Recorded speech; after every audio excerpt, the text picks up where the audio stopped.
এটার গুরুত্ব কি হতে পারে যেখানে মসজিদের ইমাম জর্দা খায়? আমি কি বুঝাতে পারলাম কথা? যেখানে মসজিদের ইমাম জর্দা খায়, এই কথা সে জাতির কাছে কিভাবে বিকবে আপনি বলেন? ইমাম সে জর্দা খাওয়াটাকে নিজের শান মনে করে, অথচ জর্দা হচ্ছে হারাম। জর্দা হচ্ছে হারাম। এর প্রতিবাদ আপনাদেরকে করতে হবে। এমন ইমাম আপনাদের মসজিদের ইমামের যোগ্যতা পায় কি করে যে একটা হারাম করার পেছনে আপনি সালাত আদায় করবেন? এটা কোনোদিন হতে পারে না। যেই মসজিদের ইমাম জর্দা খায়, পানটাকে ছাড় দেওয়া হবে। কিন্তু কেউ বলেছে সুপারি খাওয়া হচ্ছে ক্যান্সার। ডক্টর জাহাঙ্গীর কবিরকে অনেকে চিনেন এখন, যারা নেট চালান। সে ডাইরেক্ট কালকে একটা ক্লিপ আমি দেখেছি, সে বলেছে জর্দা খেলে ক্যান্সার হয়। তাহলে সেই জিনিস কি করে আপনার জন্য হালাল হতে পারে? আরে আপনি বলছেন পানের মধ্যে ভিটামিন সি আছে, তাহলে বকরি তো ওই যে ঘাসও চাবায়, মাঝে মাঝে আপনি একটু ঘাসও চাবায়েন। মুসলিমদের উচিত নয়, যেটা আপনার দাঁত নষ্ট হয়ে যায়, জিহ্বা নষ্ট হয়ে যায়। আর সে এত বড় মুফতি হয় কি করে যে জর্দা দিয়ে পান খায়? তার পেছনে আপনারা সালাত আদায় করেন। যেখানে একটা ঘুষখোরকে আপনি ঘৃণা করেন, তাহলে এটা তো হারাম করে, তাহলে এর পেছনে আপনি সালাত কিভাবে আদায় করবেন? অতএব কোনো অবস্থাতে যেন এমন কোন ইমাম আপনাদের মসজিদে চান্স না পায় যে ব্যক্তি হারাম প্রকাশ্যে হারাম খায়।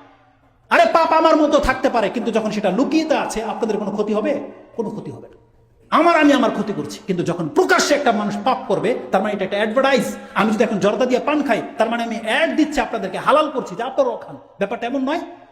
আমি যদি এখন তাবিজ ব্যবহার করি, তার মানে আপনি দেখে বলবেন তাবিজ ব্যবহার করা যায়, হুজুর দিছে কেন? তার মানে অ্যাডভার্টাইজ নয়।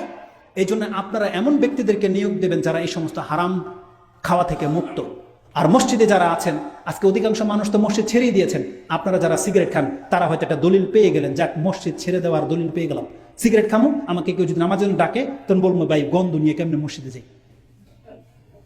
আল্লাহ সুবহানাহু ওয়া তাআলা বলছে এটা আল্লাহর ঘর। আপনি যদি আল্লাহর সাথে সাক্ষাৎ করতে চান, আপনাকে মসজিদ নয়, সিগারেট ছাড়তে হবে। আর যারা রিসেন্টলি ছাড়তে পারছেন না, দেখেন আপনার কাছে আল্লাহর দোহাই, মুসলিম বান্দা হিসাবে আপনি সালাতের ওয়াক্তে এগুলো খেয়েন না।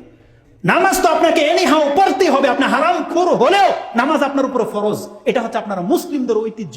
আমি বলে দিই প্রত্যেকটা যুবককে, দেখো তোমরা খেলতামশা করতেছো, তোমরা ফিল্মের সাথে জড়িত, মহিলাদের সাথে তোমরা অবৈধ কাজে জড়িত, কিন্তু দেখো তোমার নামাজ মিস হলে কিন্তু তুমি কাফের হয়ে মরবে। এটাকে মাথায় রাখো। ওগুলো সব আল্লাহর রহমতে একদিন তোমার কাছ থেকে দূর হয়ে যাবে, কিন্তু তুমি যদি মুসলিম হয়ে মরতে পারো, আল্লাহ তোমার সাথে ওয়াদা করেছে, বান্দা আমি তোকে ক্ষমা করে দেব। এই জন্য নামাজটাকে আমাদেরকে ছাড়া চলবে না। যে কোনো যুবক খেলতামশায় ব্যস্ত যেইভাবে আছেন, আপনি সেগুলো থাক যদি ছাড়তে না পারেন, কিন্তু নামাজ আপনি ধরে নেন, ইনশাআল্লাহুল আজিজ এই নামাজ আপনাকে সেই সমস্ত পাপ থেকে মুক্ত করে দেবে। একজন সাহাবী, রাসূল সাল্লাল্লাহু আলাইহি ওয়াসাল্লামকে বলা হয়েছে, ইয়া রাসূলুল্লাহ সে চুরি করে, নামাজও পড়ে। রাসূল সাল্লাল্লাহু আলাইহি ওয়াসাল্লাম বলেছেন তাকে তার নামাজ কন্টিনিউ করতে দাও, এই নামাজই তাকে তার চুরি থেকে বাঁচাবে। এটা স্পষ্ট হাদিসে রয়েছে। এই জন্য আমাদের যুবকদেরকে, বাচ্চা পোলাপানদেরকে যেখানেই রাস্তাঘাটে বসে থাকতে দেখবেন, আগে তাকে মসজিদমুখী করেন, নামাজের দিকে ধাবিত করেন, ইনশাআল্লাহুল আজিজ ওর চরিত্র চেঞ্জ হয়ে যাবে। এটা আল্লাহর ওয়াদা। কারণ আল্লাহ বলেছেন নামাজ মানুষকে গর্হিত এবং মুনকার কাছ থেকে ফিরিয়ে রাখে। আর আল্লাহর ওয়াদা বাস্তবায়ন হবেই হবে ইনশাআল্লাহুল আজিজ।